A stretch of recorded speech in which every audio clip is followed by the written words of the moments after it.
이스라엘이여, 너는 행복한 사람이로다. 아멘. 오늘은 여호수아서 2장 1절로 7절의 말씀을 통하여 라합의 보배로운 신앙이라는 제목으로 은혜를 나누고자 합니다.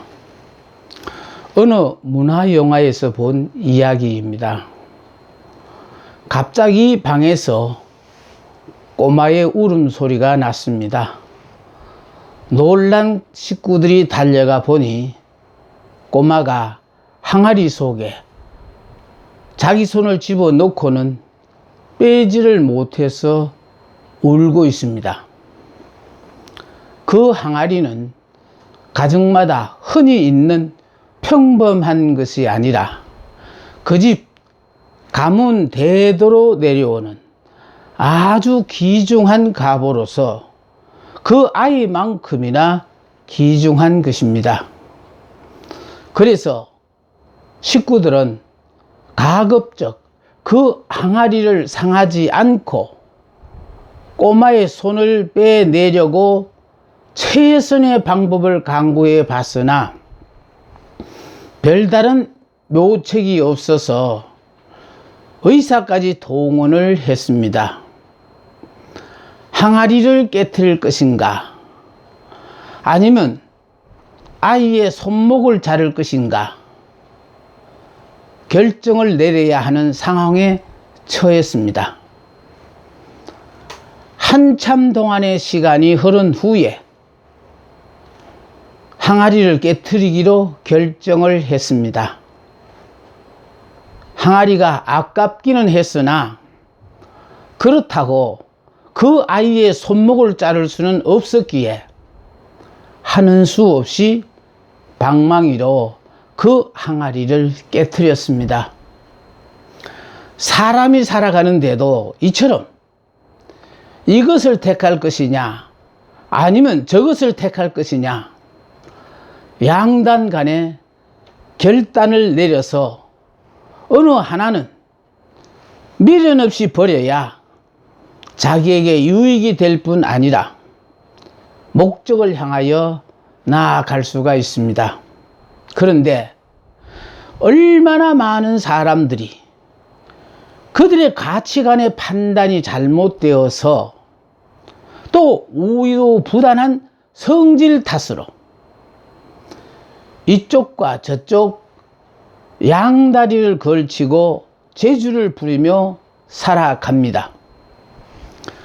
세상을 사랑할 것이냐 아니면 하나님을 사랑할 것이냐, 신앙이냐 신학이냐, 믿는 자답게 살 것이냐 아니면 적당히 믿을 것이냐, 쉬었다가 믿을 것이냐, 계속하여 믿을 것이냐, 마치 항아리 속에 들어있는 아이의 손을 보는 것 같습니다. 그런데 문제는 항아리를 깨고 보니 그 꼬마는 손에 무엇을 꼭 쥐고 있었습니다. 쥔 손을 펴보니 그 손 안에는 100원짜리 동전이 땀에 젖은 채 쥐어져 있었고 꼬마는 주위 사람들의 실망에 아랑곳하지 않고 재빨리 집 밖으로 달려나갔습니다. 꼬마가 간 곳은 집에서 가까운 마트였고 집안 식구들은 어처구니 없는 일 앞에 넋을 잃었으나 당사자 꼬마에게는 항아리보다 100원짜리 동전이 더 소중했던 것입니다. 그 항아리의 가치가 어떠한지 그 꼬마는 아는 바가 없습니다. 다만 자기 손에 들려진 100원의 가치만 소중하여 항아리가 깨어지든 온 식구가 자기 때문에 야단 벅석을 떨든 상관할 바가 없다는 지극히 낮은 차원의 가치 기준 때문에 이런 웃지 못할 총극이 벌어진 것입니다. 이처럼 인간의 가치는 보는 견해에 따라서는 현저한 차이가 생겨납니다. 집안 친척 덕의 결혼식이나 야외 소풍이나 하나님보다 더 귀하게 생각한다면 주일 성수도 못할 것이요, 자기 육신의 안일과 자존심이 교회보다 직분보다 더 위에 두는 분이라면은 교회에 출석하지 않더라도 한 점 양심의 부끄러움을 어디서 찾아볼 수가 없습니다. 하기야 3년씩이나 예수님을 따라다니며 특별한 신임을 받아서 돈 전대를 맡았던 가룟 유다도 온 30냥의 예수를 팔아버렸는데 생업을 위해서 교제상, 사업상 주님을 배신하는 일쯤은 식은 죽 먹기와 다름이 없습니다. 오늘 우리들이 관심을 가지고 보는 라합은 천한 기생의 신분이요, 하나님을 믿지 않는 이방인입니다. 당시 세대가 인정하지 않는 여자, 그것도 여자의 몸으로 올바른 가치 판단을 가지고 버릴 것은 버리고 취할 것을 취하여 그리스도의 조상 중에 한 사람이 되는 영광을 누렸다는 것은 우리에게 많은 교훈을 주고 있습니다. 마태복음 1장 5절과 6절에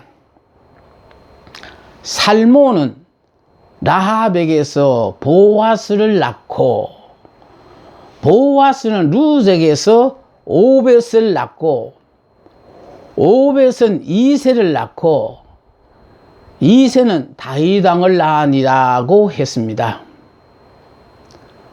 라합의 신앙을 통해서 우리 자신들의 신앙을 다시 한번 점검해 보는 귀한 시간이 되었으면 좋겠습니다.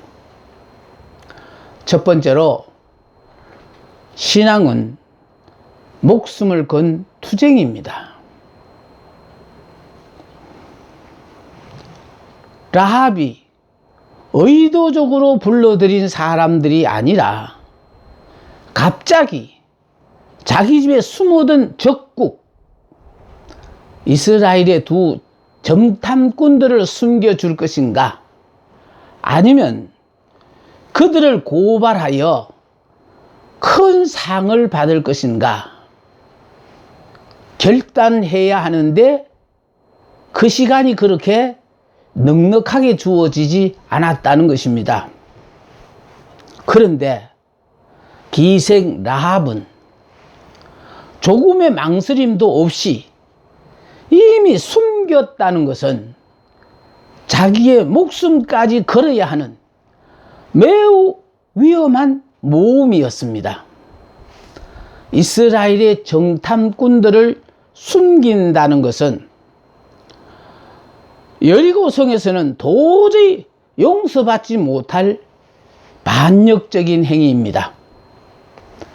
정탐꾼을 숨겨주었다가 발각이 되면은 자신의 생명은 말할 것도 없고 경우에 따라서는 온 가족들의 목숨까지도 위태로울 상황에 처할 수 있습니다.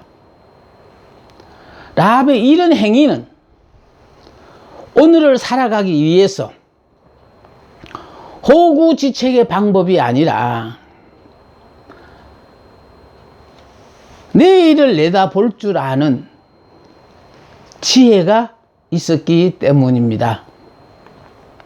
모두가 외모에 도취된 때, 모두가 현실만을 보고 판단하는 근시안적인 안목에서 살았지만, 유독 기생 라합만은 하나님의 뜻 가운데서 가나안 땅이 앞으로 어떻게 될 것을 미리 알았다라는 것이 매우 중요합니다.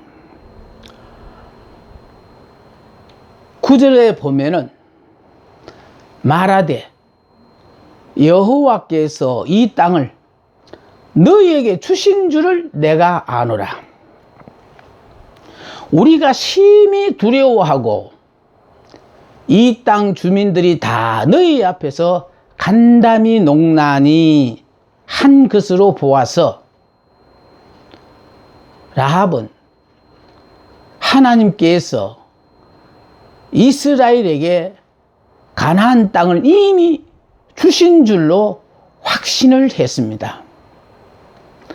10절에 의하면 너희가 애굽에서 나올 때 여호와께서 너희 앞에서 홍해 물을 마르게 한 일과 너희가 요단 저쪽에 있는 아모리 사람의 두 왕 시온과 옥에게 행한 일, 곧 그들을 전멸시킨 일을 우리가 들었음이니라.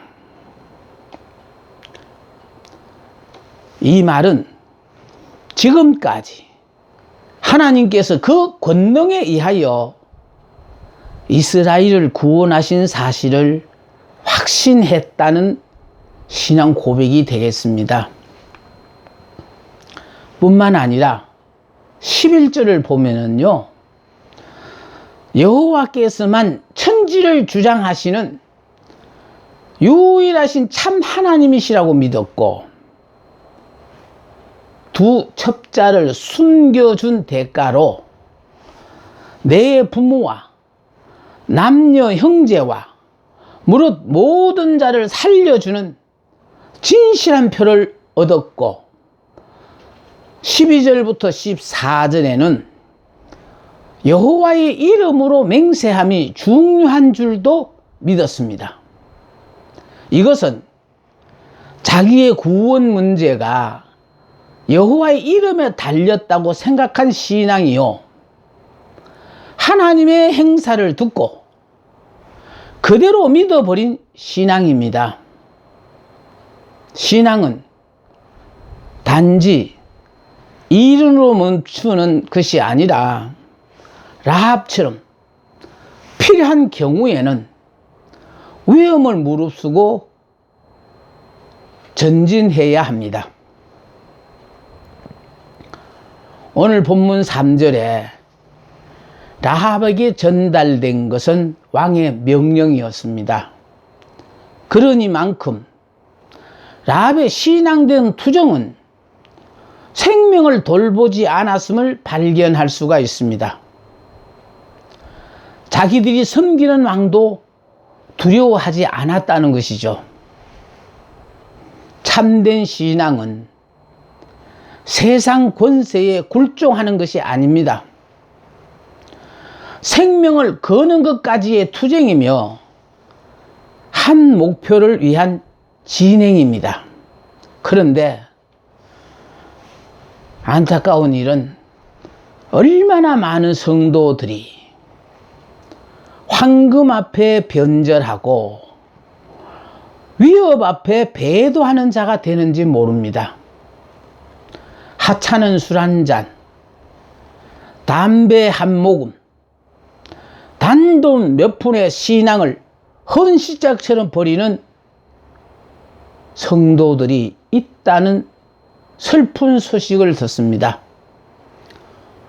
여리고성 안에 많은 사람들이 이제 이스라엘 백성들이 쳐들어오리라는 것에 대해서는 들어서 알고는 있었으나 라합처럼 믿으려고 하지는 않습니다. 마시고 취하고 세상 연락을 즐기며 마지막 정력을 다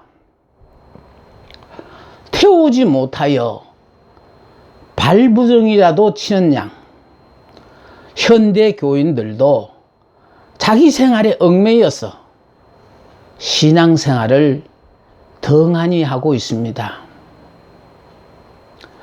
이런 판국에 또 시대 또한 코로나19로 믿음의 사람들을 아주 편안하게 만들어주고 있습니다. 점점 게을러지고 나태해지고 습관적으로 관념적으로 앉아서만 믿으려고 합니다. 신앙은 순풍에 돛을 달고 행진하는 것이 아니라 목숨을 건 투쟁입니다. 내 영이 살아있느냐, 죽느냐, 이것이 문제입니다. 보십시오. 모세의 어머니 요게벳이 목숨을 건 모험이 없었다면 모세라는 위대한 이스라엘의 지도자로 말미암아 출애굽의 역사도 상상할 수가 없을 것입니다. 예수님은 갈릴리에서 많은 병자를 고쳐주셨습니다. 슬퍼하는 자와 함께 우셨고 기뻐하는 자와 함께 기뻐했습니다. 소외된 그들의 고통에, 그들의 병고에, 그들의 굶주림에 함께 동참하셨습니다. 예수님은 자기가 몸소 실천하고 가르치던 새 질서, 하나님의 나라 완성을 위해서 예루살렘으로 올라가지 않으면 안 되었습니다. 당시 권력을 가진 자, 부귀영화를 누리는 자, 학식을 가진 자 등 자기들이 가진 것을 잃어버리지 않기 위해서 예루살렘 성전과 궁전을 중심으로 하나님을 팔고 백성들을 억압하고 온갖 불의를 자행하던 자들을 일깨우기 위해서 예수님은 예루살렘으로 올라가셔야 했습니다. 자신을 환영해 줄 사람이 있는 것도 아니요, 오히려 체포령이 내려져 잡히면 당장에 십자가형을 받아야 하는 위험지구이나 이제 그곳에서 한 알의 미랄처럼 십자가의 희생의 값을 지불해야만 했습니다. 이 사실을 안 베드로가 예루살렘으로 올라가는 것을 만류했을 때 예수께서는 사탄아, 내 뒤로 물러가라고 꾸짖으시며 고난의 길을 자청해서 그러신 것입니다. 신앙은 목숨을 건 모험입니다. 한갓 장난이 아닙니다.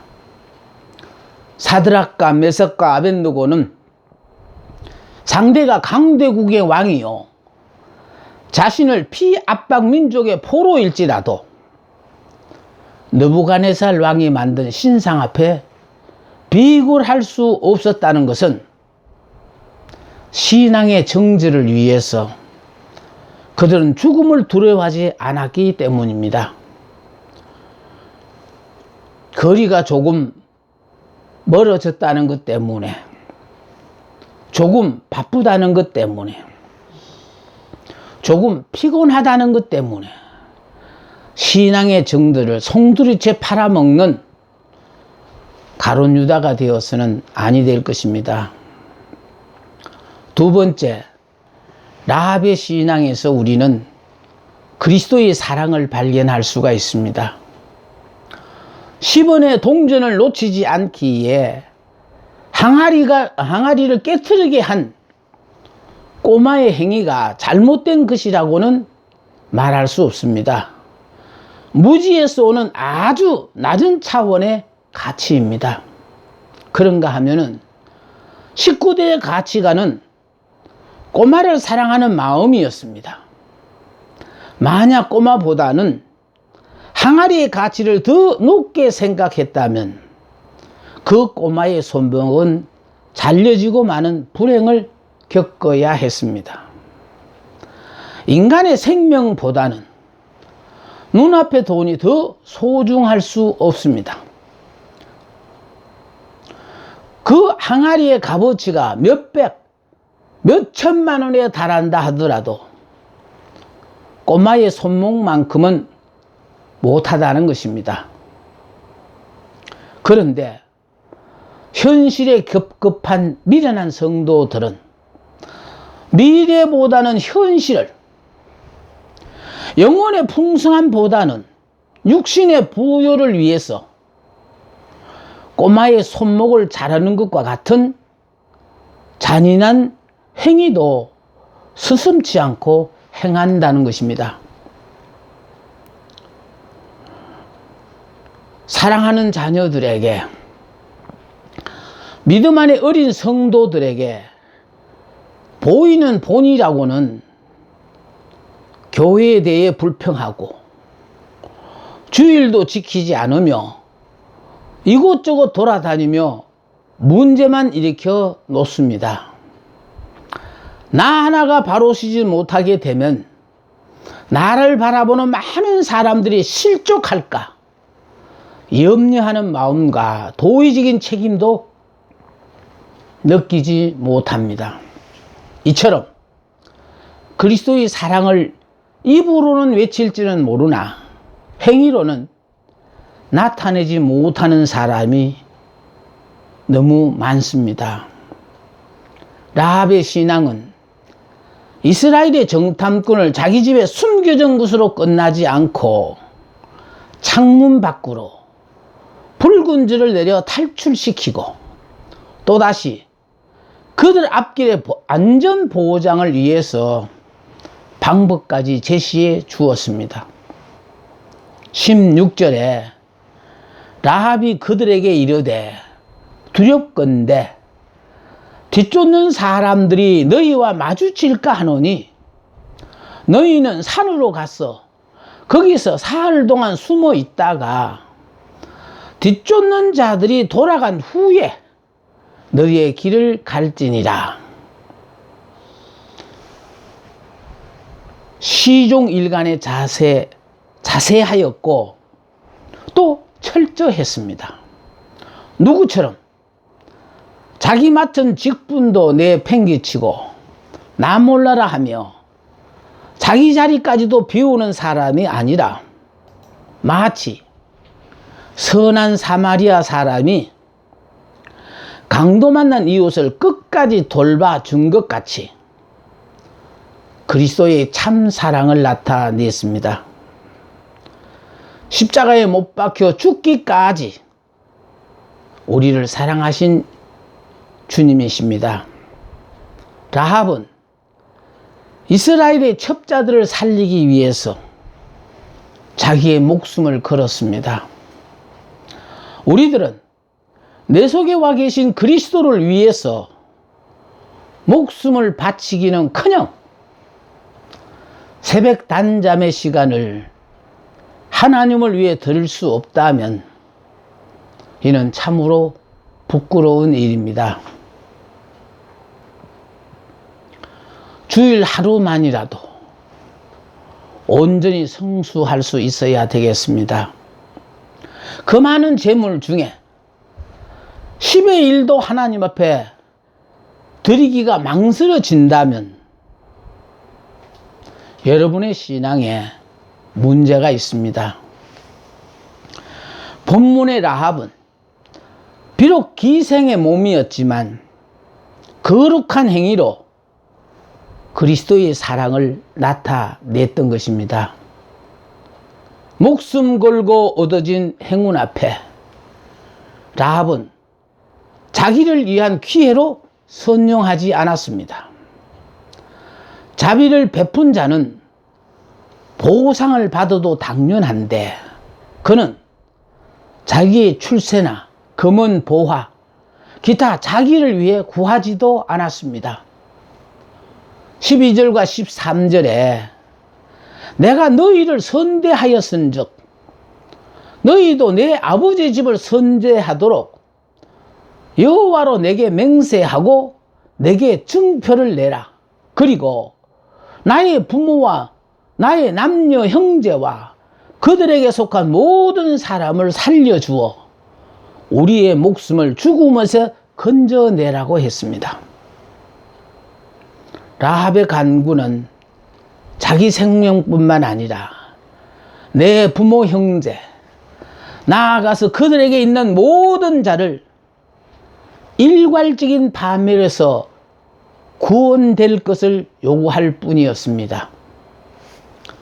너는 결코 내가 아니라 내 부모 형제, 나를 아는 모든 자를 구원해야 되겠다는 의지가 굳은 결심의 표현입니다. 나 하나 때문에 교회가 온통 얼씬년스럽고 찬바람이 쌩쌩 도는 것보다는 나 하나의 희생 앞에 교회가 화기애애하며 새로운 열심의 바람이 불 수만 있다면 사양하지 않겠다는 라합의 신앙입니다. 그런 자에게 하나님은 축복하시며 그런 자를 하나님은 들어서 사용하시는 것입니다. 이제 세 번째, 라합 신앙의 정점은 그녀에게 구원을 받기 위한 증표가 있었습니다. 구원은 은혜로 받지만은 구원을 받기 위해서는 믿음이 있어야 합니다. 구원을 가져오는 신앙은 멸망할 죄악 세상에서 구분되는 표지를 가집니다. 라합이 집 창문에 달하면 붉은 줄은 우연히 주어진 것이 아니라 자기 목숨을 걸고 이스라엘 첩자들을 숨겨 주었다가 무사히 여리고성을 탈출할 수 있도록 달아내린 줄인데 이제 이 줄이 라합을 여리고성의 함락에서 구원하는 표지가 되었습니다.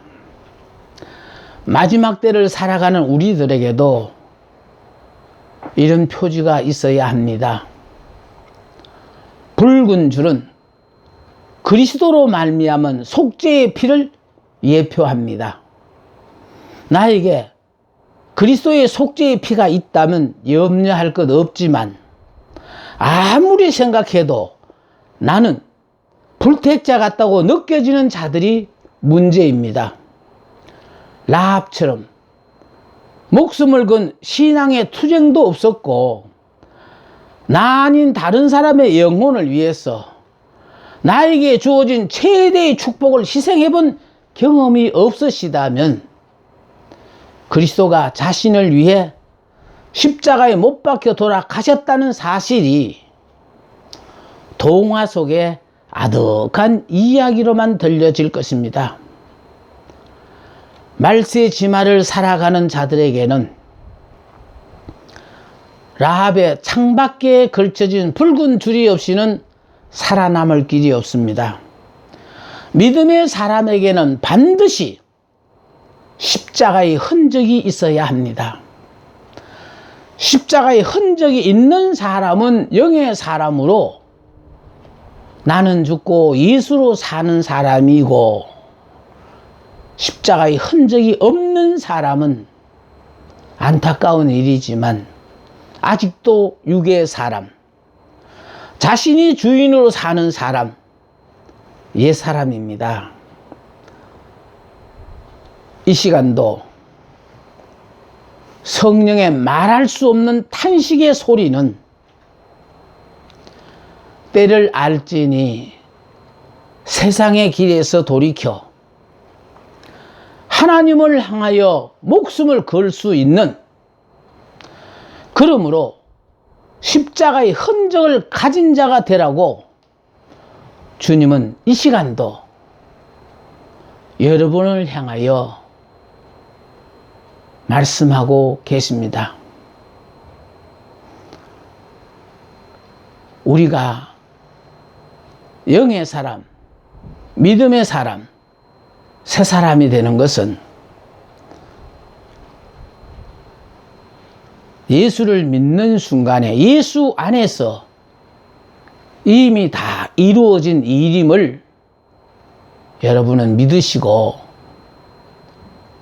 내 속에서 옛사람의 성품이 일어날 때마다 이거는 버려야지, 이런 생각은 하지 말아야지 하며 성령의 도우심을 받아서 날마다 믿음 안에서 행복한 날을 살아가는 저와 여러분이 되었으면 좋겠습니다.